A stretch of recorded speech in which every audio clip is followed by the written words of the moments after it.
تو یہ گویا اندھے ہیں، ہم نے ڈھانپ رکھا ہے انہیں، نہ ماضی سے سبق حاصل کرنے کے قابل رہے، نہ جو سامنے اللہ کے نشانات بکھرے ہوئے ہیں ان سے کچھ سیکھتے ہیں۔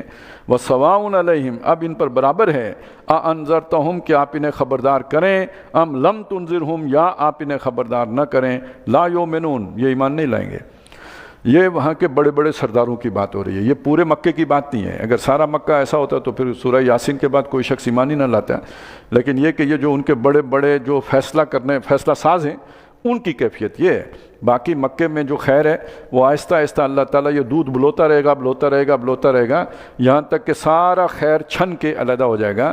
پھر آخری حکم آئے گا جو ہم نے سورہ توبہ میں پڑھا، اب جو بھی مشرک جہاں بھی ملے یا تو یہاں سے بھاگ جائے اتنے مہینے میں، یا یہ کہ اسے قتل کر دیا جائے۔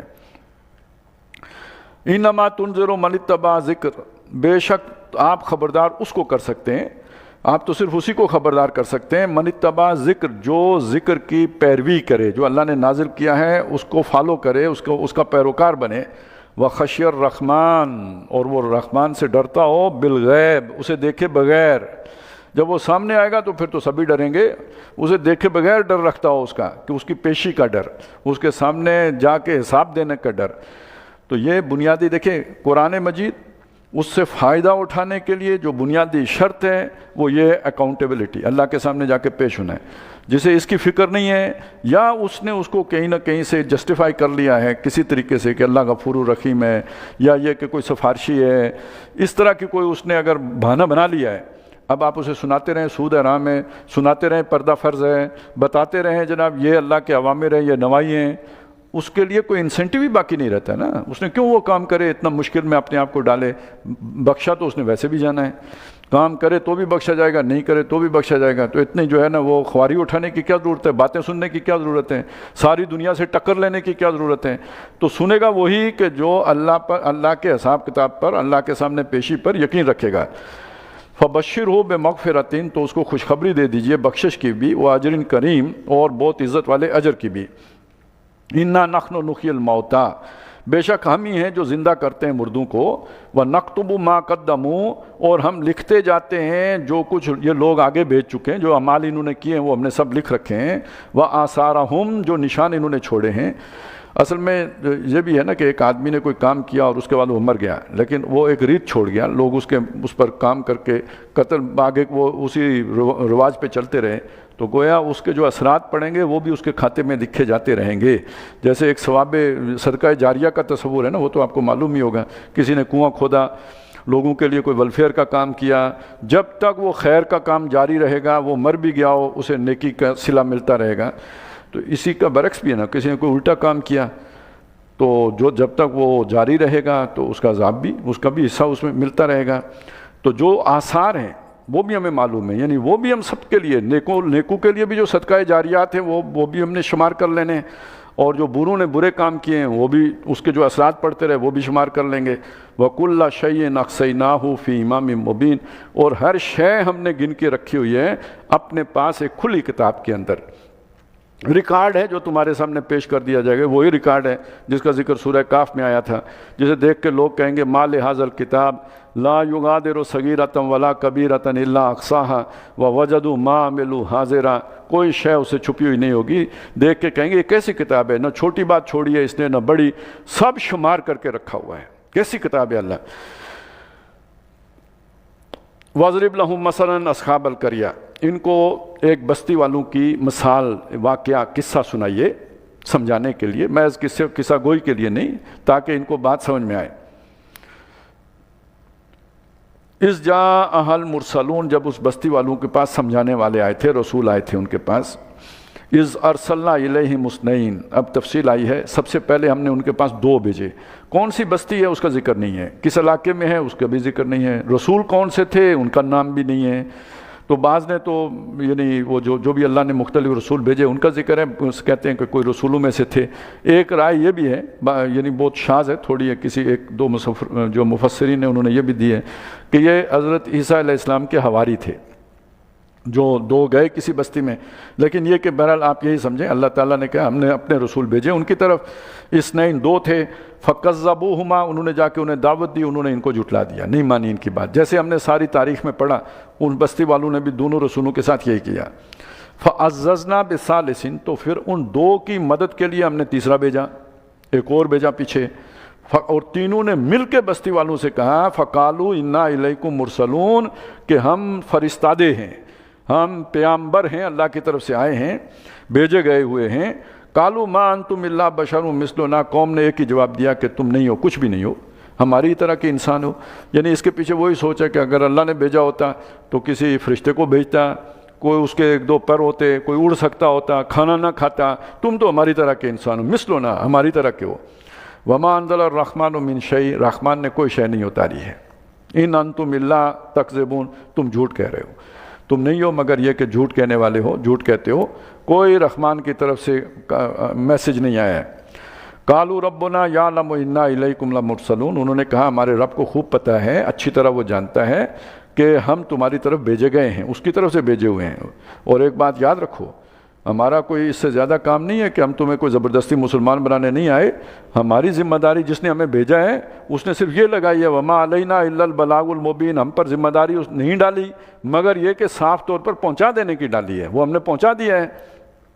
قالو انہوں نے کہا، بستی والوں نے، اچھا یہ جیسے قرآن مجید بیان کر رہا ہے اس سے بظاہر یہ لگتا ہے کہ یہ ایک ہی مجلس لگی، اس طرف بھی لوگ ہیں، یہ تین ادھر کھڑے ہیں، ایک ہی میدان میں ایک ہی دفعہ فیصلہ ہو گیا، بات یہ نہیں ہے۔ یہ وہ جیسے اب نوح علیہ السلام کی بھی بات اسی طرح ہو جائے گی لیکن اس میں 900 سال لگے، اسی طرح یہ بھی ایک وقت لگا ہے، اس کے پیچھے بھی ایک عمر گزری ہے، تب جا کے یہ چیزیں آگے بڑھی ہیں، اس کا پتہ یہاں سے چلے گا۔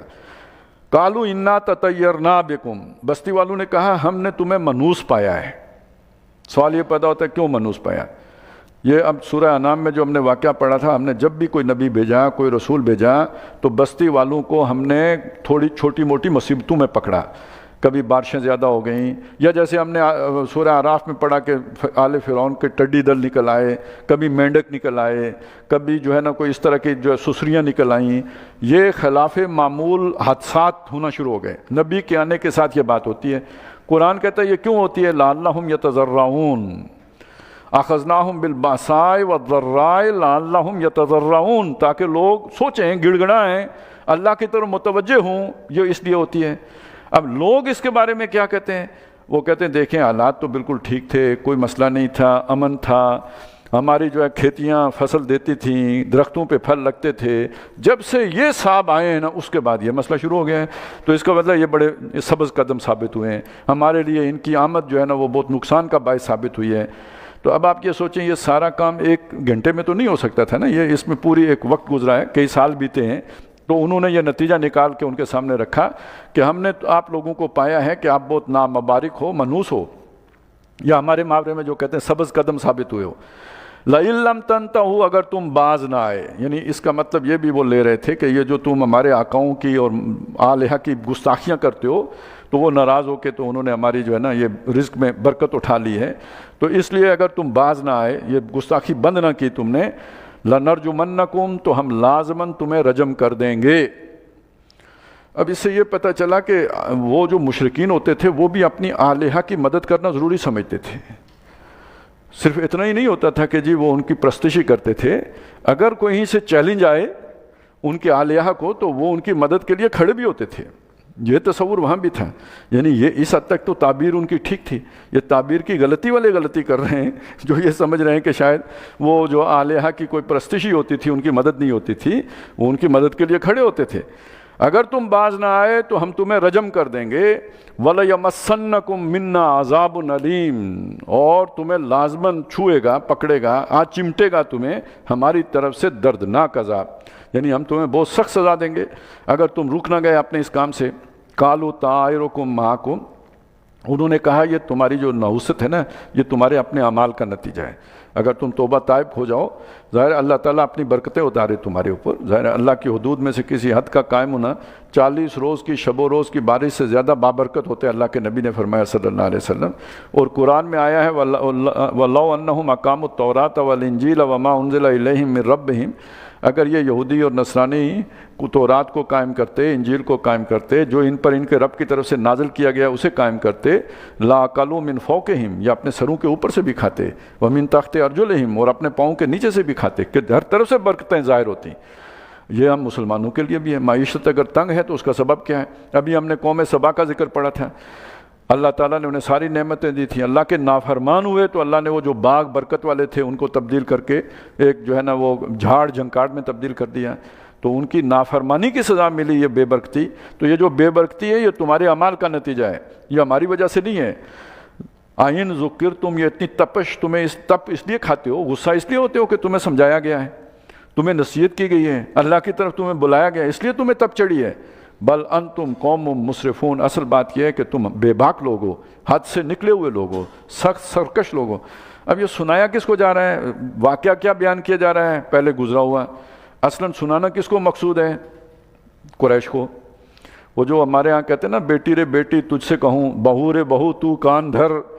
تو مکے والوں سنو، ایسا ہی انہوں نے بھی کیا تھا جو آج تم کر رہے ہو. پھر ان کے ساتھ ہوا کیا؟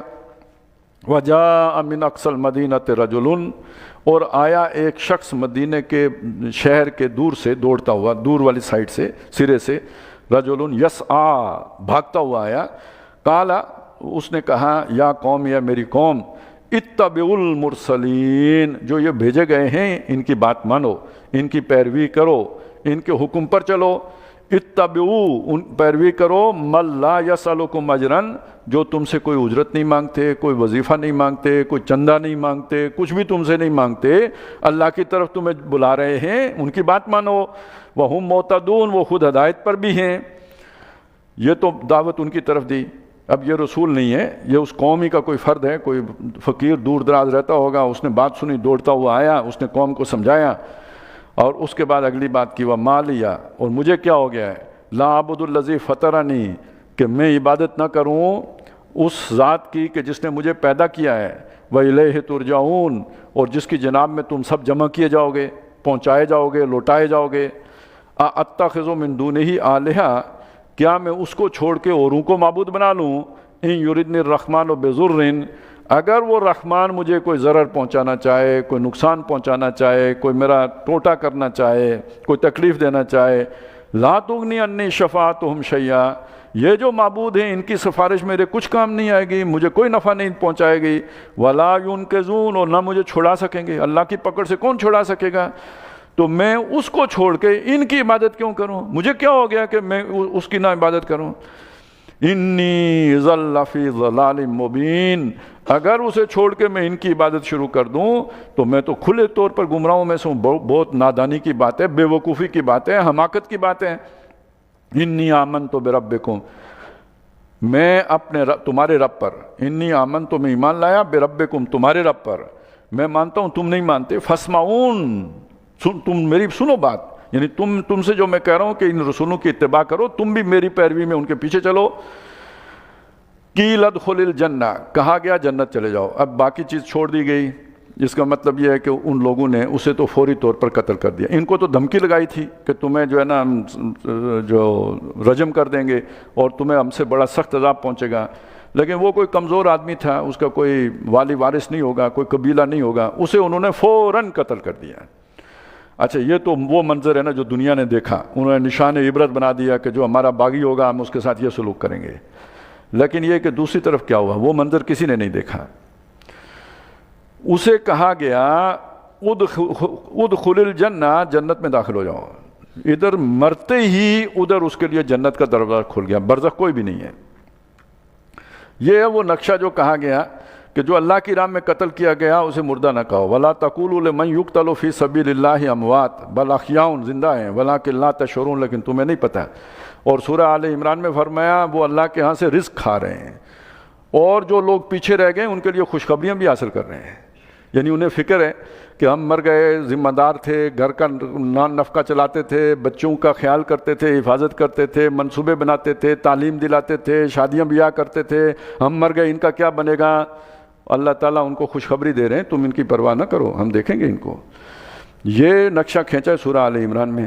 تو وہ مرے ہوئے نہیں ہیں، وہ زندہ ہیں اور اس شان کے ساتھ جنت میں ہیں. اللہ نے یعنی شہید کے لیے یا اللہ کی راہ میں قتل کیے گئے ہوئے کے لیے کوئی برزخ نہیں ہے، وہ سیدھا گیا جنت میں. قیل ادخل الجنہ قال یا لیت قومی یعلمون. یہ ایک اور نقشہ ہے. وہ یہ ہے کہ گویا دنیا میں جو کچھ ہو رہا ہے وہ اس کے سامنے بھی ہے.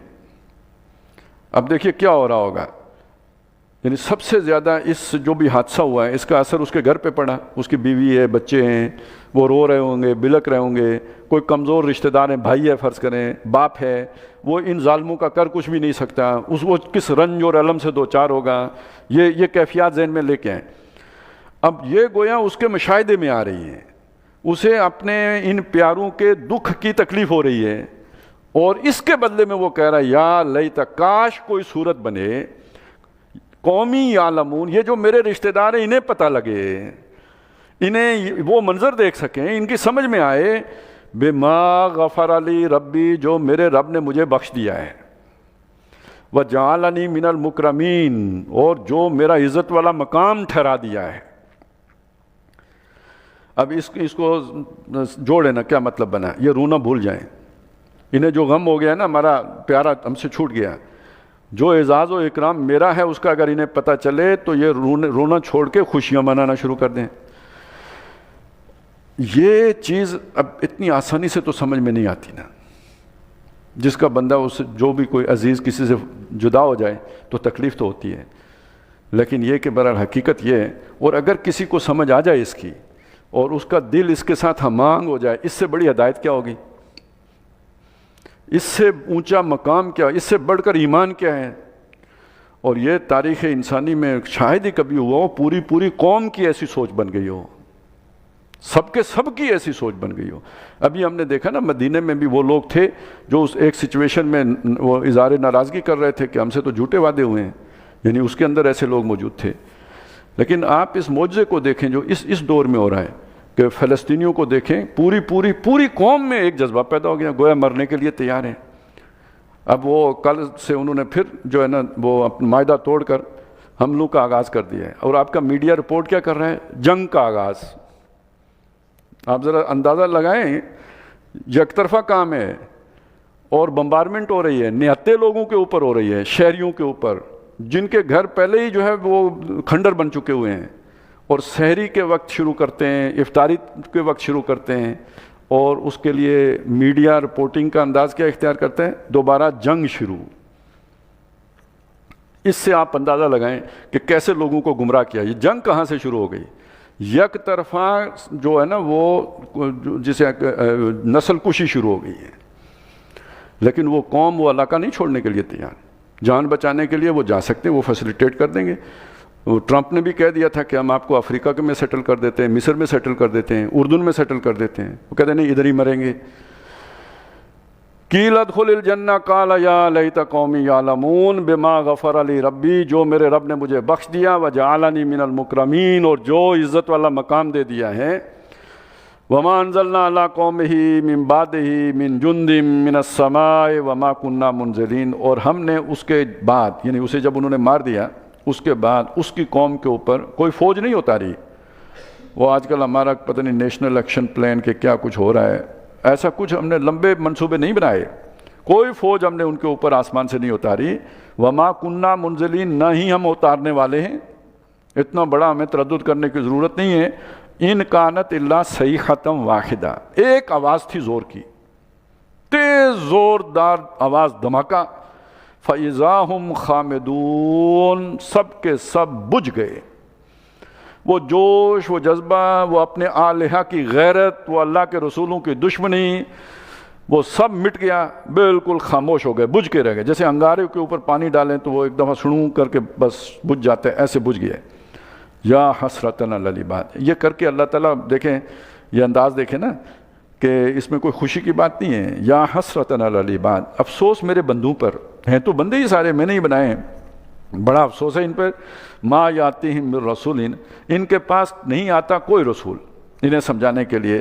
الا کانوا بہ یستہزئون، مگر یہ اس کا ٹھٹھا اڑاتے ہیں، مذاق بنا لیتے ہیں اس کا. اب دیکھیے اللہ تعالیٰ کا کتنا بڑا ایک یہ کام، یعنی پروجیکٹ کہیں، منصوبہ کہیں، کہ وہ اپنا پیغام دے کر ایک میسنجر کسی قوم کی طرف بھیجتا ہے، اور قوم کا رویہ دیکھیں، اس کا مذاق اڑانے لگتے ہیں. عجیب کام ہے میرے بندوں کا. علم یرو کم اہلکنا قبلہم من القرون، کیا وہ نہیں دیکھتے کہ ان سے پہلے ہم نے کتنی بستیاں اجاڑی ہیں اس طرح. یہ تو ایک بستی کی مثال ہے، لیکن یہ کہ قوم نوح، قوم عاد، قوم سمود، مدین والے، قوم لوط، سدوم اور عمورہ والے، فرعون، کتنی بستیاں ہم نے اجاڑی ہیں. انہم الیہم لا یرجعون، جو واپس ان کی طرف پھر کے نہیں آئیں گے، بس گئے سو گئے، تباہ ہوئے، برباد ہوئے. وَإِن كُلٌّ لَمَّا جَمِيعٌ لَدَيْنَا مُحْضَرُونَ، لیکن اس کا یہ مطلب نہیں ہے کہ وہ اب بس مٹی میں مل کے مٹی ہو جائیں گے، نہ، یہ سب کے سب ہمارے پاس گرفتار ہو کے آئیں گے، جمع ہوں گے، حاضر ہونے والے، حاضر کر کے پکڑ کے لائے جائیں گے. یہ تھی جو وہ ماضی کی خبر. وہ تھا نا وَجَعَلْنَا مِن بَيْنِ أَيْدِيهِمْ سَدًّا وَمِن خَلْفِهِمْ سَدًّا، تو یہ جو خلفہم سدن ہے نا، یعنی یہ دیکھیں نا، اگر نہیں نظر آیا تو اس کا مطلب ہم نے کوئی دیوار حائل کر دی ہے، وہ نہیں نظر آ رہا، نہیں سمجھ آ رہی. اب جو سامنے کی خبر ہے، جو آگے دیوار چڑھی ہوئی ہے، اس کے پیچھے کیا، اس دیوار کے آگے کیا ہے؟ وَآیَةٌ لَهُمُ الْأَرْضُ الْمَيْتَةُ، ان کے لیے ایک نشانی ہے مردہ زمین میں. أَحْيَيْنَاهَا، ہم نے اسے زندہ کر دیا، یعنی بارش برسا کے. وَأَخْرَجْنَا مِنْهَا حَبًّا، اس میں سے اناج نکالا. فَمِنْهُ يَأْكُلُونَ، جس سے یہ کھاتے ہیں، چاول کھائیں، دالیں کھائیں، جو بھی کھائیں. آخر بارش نہ ہوتی تو کیسے ہوتا؟ یہ ہماری نشانی ہے. وَجَعَلْنَا فِيهَا جَنَّاتٍ مِّن نَخِيلٍ، اور اس زمین کے اندر ہم نے باغ رکھ دیے کھجور کے، وَأَعْنَابٍ، اور انگور کے. وَفَجَّرْنَا فِيهَا مِنَ الْعُيُونِ، اور چلا دیے اس میں ہم نے چشمے بہا دیے. لِيَأْكُلُوا مِن ثَمَرِهِ، تاکہ اس کے پھل میں سے یہ کھائیں. وَمَا عَمِلَتْهُ أَيْدِيهِمْ، اور یہ سارا کچھ ان کے ہاتھوں نے تو نہیں بنایا، یہ ان کی قدرت، دست قدرت ان کی کا کمال تو نہیں ہے. افلا یشکرون، تو جس نے بنایا ہے اس کے شکر نہیں کرتے، اس کا احسان نہیں مانتے، اس کے آگے سجدہ ریز نہیں ہوتے. سبحان الذی خلق الازواج کلہا، پاک ہے وہ ذات جس نے ہر شے کے جوڑے بنائے. ازواج، زوج، یعنی نر اور مادہ رکھے. یہ اب ہمیں معلوم ہے کہ جو بھی پھل ہیں، جو بھی اجناس ہیں، ان میں نر و مادہ والا معاملہ ہوتا ہے. مما تنبت الارض، جو کچھ زمین سے اگتا ہے اس میں بھی جوڑے بنائے. ومن انفسہم، ان کے اپنے بھی جوڑے بنائے، عورت مرد. ومما لا یعلمون، اور وہ مخلوق جس کو یہ نہیں جانتے ان میں بھی نر و مادہ رکھے. ہر شے ان کی جو بھی افزائش ہوتی ہے وہ اسی نر و مادہ کے ملاپ سے ہوتی ہے. وآیۃ لہم اللیل، اور ان کے لیے ایک نشانی ہے رات میں بھی، یعنی نسلخ منہ النہار، جس کے اوپر سے کھینچ لیتے ہیں جس کو ہم دن پر سے. فَإِذَا هُمْ مُظْلِمُونَ، تو یہ اندھیرے میں ڈوب جاتے ہیں، اندھیرا چھا جاتا ہے اور یہ اچانک اندھیرا آ جاتا ہے.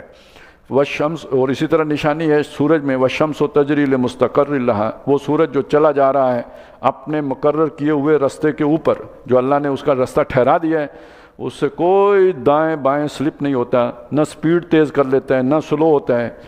الیکٹرانک گھڑیاں بھی تھوڑا بہت آگے پیچھے ہو جاتی ہیں، لیکن یہ اتنا بڑا جو ہے سورج اپنے رستے پہ، اسی مقررہ رستے پر اور طے شدہ سپیڈ کے ساتھ چلے جا رہے ہیں.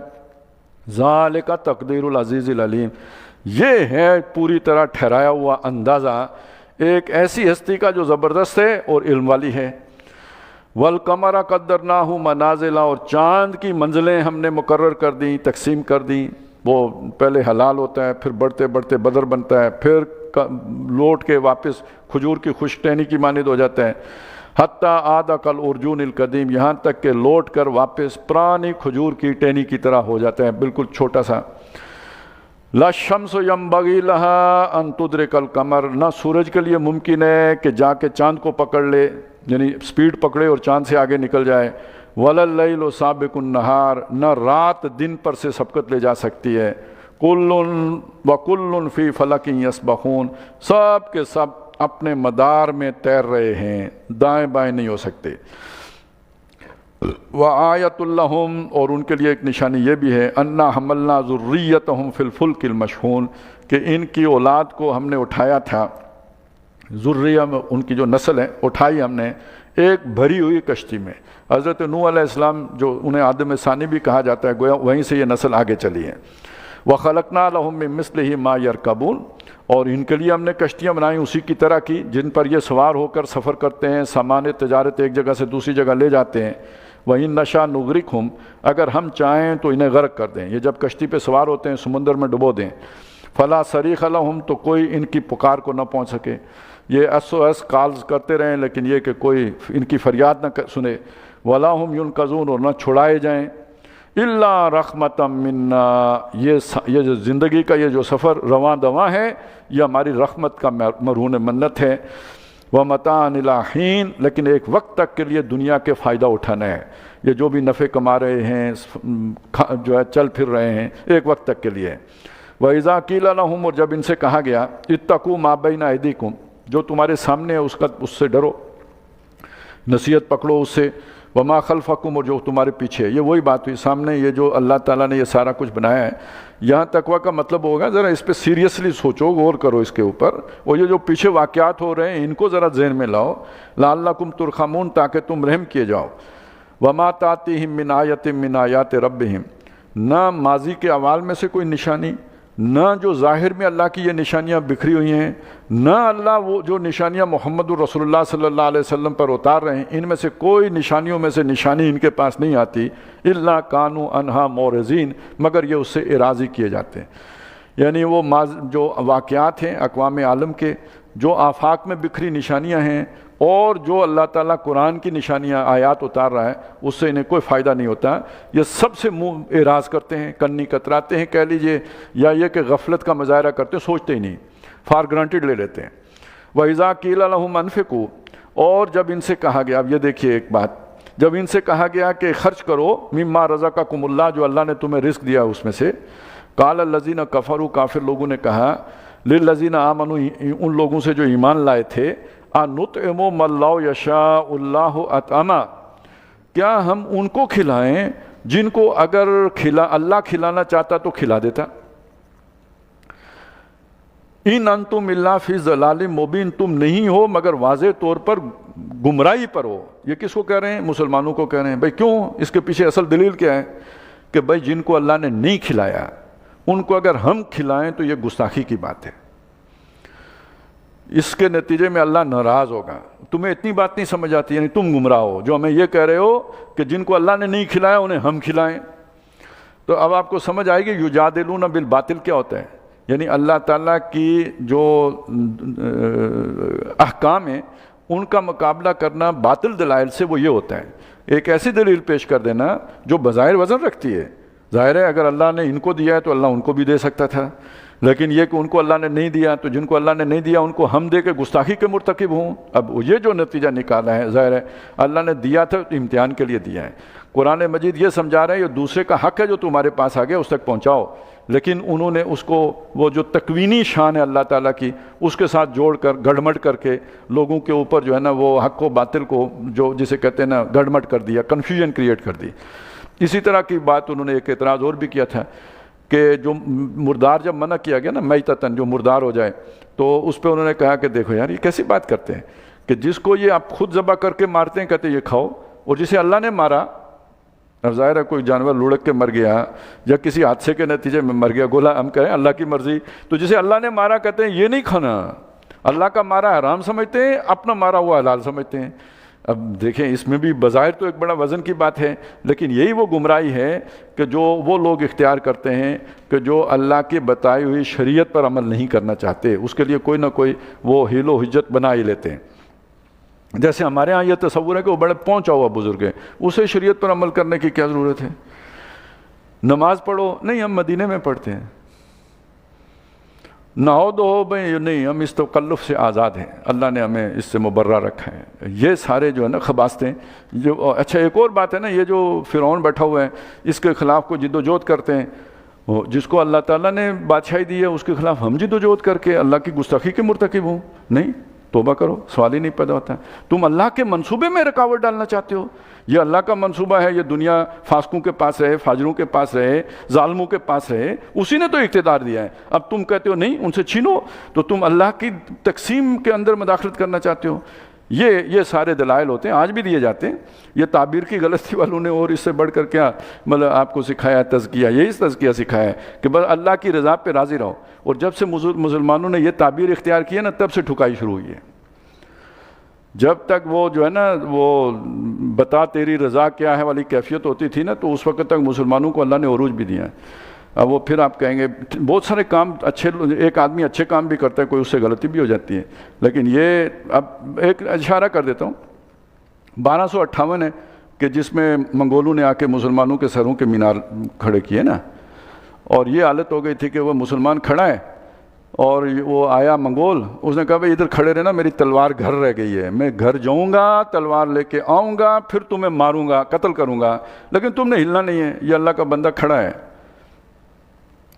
آپ سوچیں کیوں کھڑا ہے؟ اسی لیے کھڑا ہے کہ اللہ کی تقدیر سے میں نے بھاگنا نہیں ہے ماشاءاللہ۔ ہاں اب یہ بس ہوگا جو ہوگا دیکھی جائے گی، وہ مجھے حکم دے کے گیا ہے کھڑا ہے تو پھر کھڑا ہی رہنا ہے۔ اب آخر کسی نے تو یہ پڑھایا ہوگا۔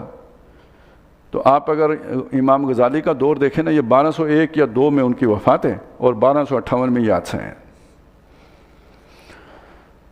تو ٹھیک ہے جی، آپ ادھر جو ہے ہم ان کو کھلائیں جن کو اگر اللہ کھلانا چاہتا ہے۔ ان انتم الا فی ضلال مبین، تم کھلی گمراہی میں پڑے ہوئے ہو۔ وَيَقُولُونَ مَتَىٰ هَذَا الْوَعْدُ إِن كُنتُمْ صَادِقِينَ، وہ کہتے ہیں یہ وعدہ کب پورا ہوگا اگر سچے ہو، عذاب کب آئے گا بتاؤ۔ مَا يَنظُرُونَ إِلَّا صَيْحَةً وَاحِدَةً، یہ نہیں انتظار کر رہے مگر اسی ایک چنگاڑ کا، وہ زور کی آواز وہ جیسی اس قوم پہ آئی تھی۔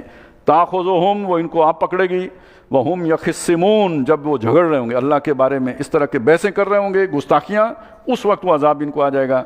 فَلَا يَسْتَطِيعُونَ تَوْصِيَةً، جب وہ آئے گا یہ استطاعت نہیں رکھیں گے وصیت کرنے کے بھی، اتنا بھی موقع نہیں ملے گا کہ وصیت ہی کر جائیں۔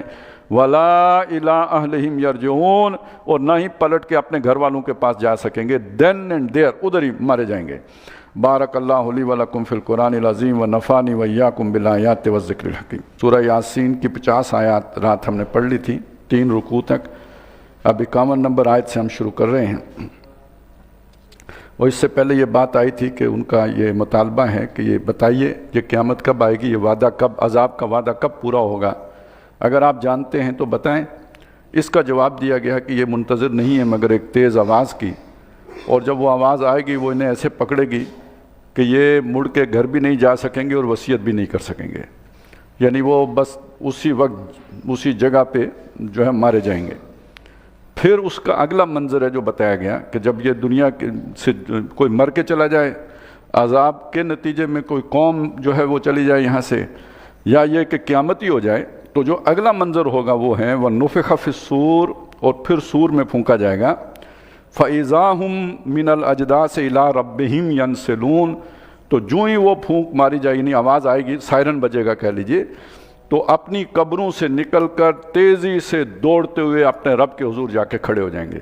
یہ اصل میں جواب دیا اس بات کا کہ دوبارہ کیسے پیدا کرے گا، تو اس کے لیے اتنا جو بس اتنا ہی ہوگا، جیسے وہ اپنی قبروں میں سوئے ہوئے تھے اور جو ہی آواز آئی اور اٹھ کے دوڑنا شروع کر دیا۔ اچھا، اس سے پھر وہ مسئلہ کھڑا ہوا کہ جی قبر کا عذاب تو پھر ثابت ہی نہیں ہوا، اس جگہ سے کم از کم اشارہ نکلتا ہے کہ سوئے ہوئے تھے، اور بس جیسے ہم صبح بستر سے اٹھ کے دفتر چلے جاتے ہیں تو اسی طرح وہ اٹھ کے اللہ کے سامنے چلے گئے، تو گویا ان کی جو ہے نا وہ تو نیند کی کیفیت ہی تھی۔ تو عذاب قبر، اب وہ بہت سی حدیثیں ہیں جن میں عذاب قبر کا ذکر ہے، تو اس مقام پہ جو چیز جس نقطے پہ زور دیا جا رہا ہے وہ یہ ہے کہ تم جو یہ سمجھتے ہو کیسے پیدا کرے گا، تو جیسے سوئے ہوئے کو جگا دیا جاتا ہے ایسے تمہیں جگا کے اٹھا کے تو تم دوڑنا شروع کر دو گے، اس سے اس کی نفی نہیں ہوتی۔ یہ دیکھیں، یہ پھر دوبارہ عرض کر رہا ہوں، یہ کتاب نہیں ہے، خطاب ہے۔ تو تقریر میں جس انداز میں بات کی جاتی ہے اسی انداز میں یہاں پہ بات ہوئی ہے۔ جب تک آپ اس بنیادی بات کو نہیں سمجھیں گے کہ یہ اللہ تعالیٰ کے خطبات ہیں، اس وقت تک وہ اسلوب ہی نہیں سمجھ میں آتا جو کتاب اور خطبے کے اسلوب میں فرق ہوتا ہے۔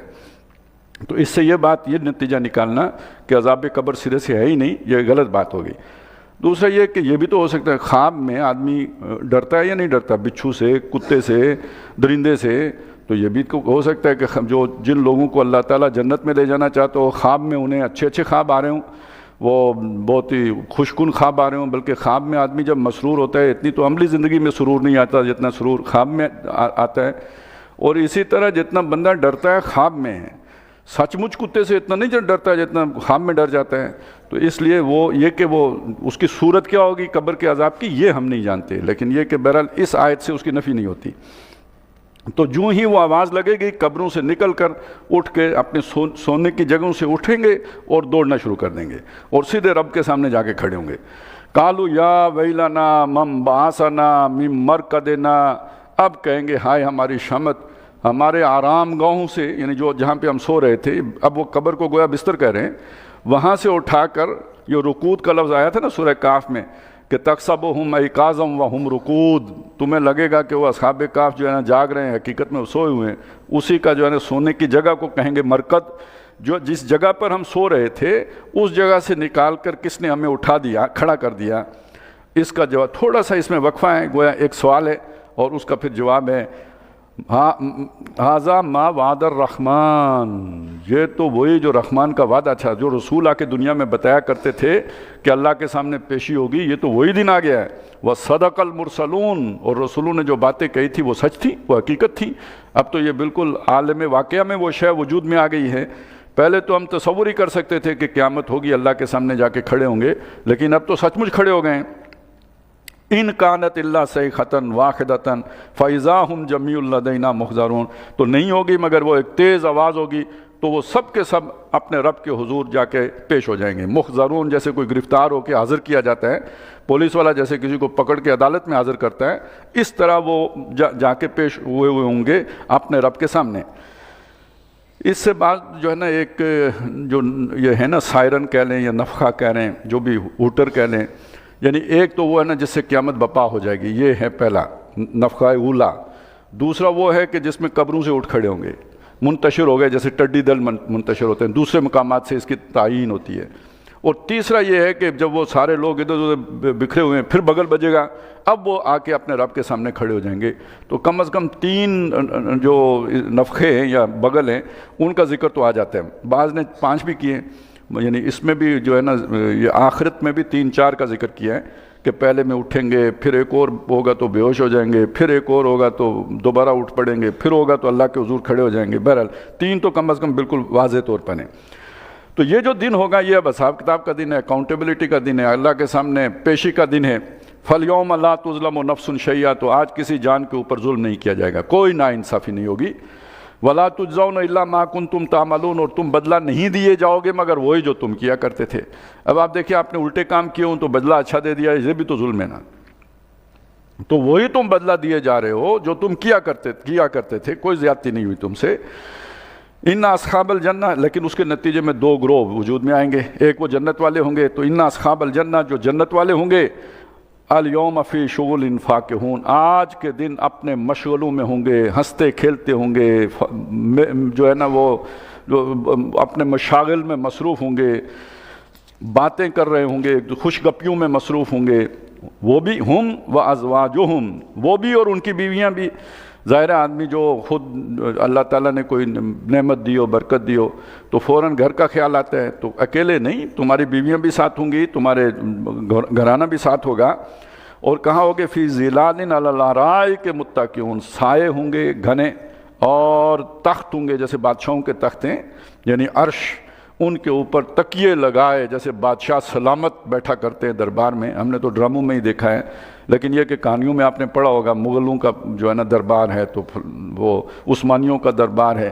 تو اس طرح تکیے لگائے، گاؤ تکیہ لگائے، تخت عرش کے اوپر براجمان ہوں گے پورے خاندان. لہم فیہا فاکہۃ، وہاں جو بھی ان کے خدام ہوں گے ان کو پیش کر رہے ہوں گے ان کے سامنے میوہ جات. وَلَهُمْ مَا يَدَّعُونَ، اور جو مانگیں گے وہ بھی ملے گا. یعنی ایک تو ہوتا ہے نا انسان کی ضروریات، جیسے اللہ کو معلوم ہی ہے آکسیجن بھی چاہیے، پانی بھی چاہیے، یہ تو سب ہوگا ہی ہوگا. لیکن یہ کہ اضافی طور پہ اپنے اپنے مزاج کے مطابق جو طلب کرے گا، کسی کو کسی خاص بندے سے ملاقات کرنی ہے، کوئی آدم علیہ السلام سے ملاقات کرنا چاہتا ہے بالفرض، یا یہ کہ کسی کے ساتھ شام کو بیٹھ کے کھانا کھانا چاہتا ہے یا شام کو چائے پینا چاہتا ہے، تو اگر کسی کی کوئی خاص طلب ہوگی تو وہ بھی عطا کرے، اللہ تعالیٰ اسے دے گا. سلام، ان سب سے بڑی بات یہ ہوگی کہ وہاں انہیں سلام پہنچ رہا ہوگا. یہ قول ہے، قول من رب الرحیم، مہربان رب کی طرف سے ان کو کے لیے جو ہے نا پیغام آئے گا سلام کا، سلامتی کا. یہ تو وہ لوگ ہوئے جو کامیاب ہوئے اور اللہ کا انعام جنہیں حاصل ہو گیا. اسی میدان میں اب کچھ اور لوگ ہیں جن کے بارے میں بات آ رہی ہے. فرمایا وَامْتَازُوا الْيَوْمَ أَيُّهَا الْمُجْرِمُونَ، یہ امتیاز لفظ جو ہوتا ہے علیحدہ ہو جانا، ممتاز ہو جانا. اے وہ لوگوں جو مجرم ہو، جنہوں نے جرائم کیے، جنہوں نے اللہ سے بغاوت کی یا اللہ کی وفاداری کی بجائے اللہ تعالیٰ کی بے وفائی کے اپنے رب سے بے وفائی کے مرتکب ہوئے، اس کے احسانات کی ناقدری کی، اس کی نعمتوں کو جو ہے وزن نہیں دیا، وہ مجرم علیحدہ ہو جاؤ، چھٹ جاؤ.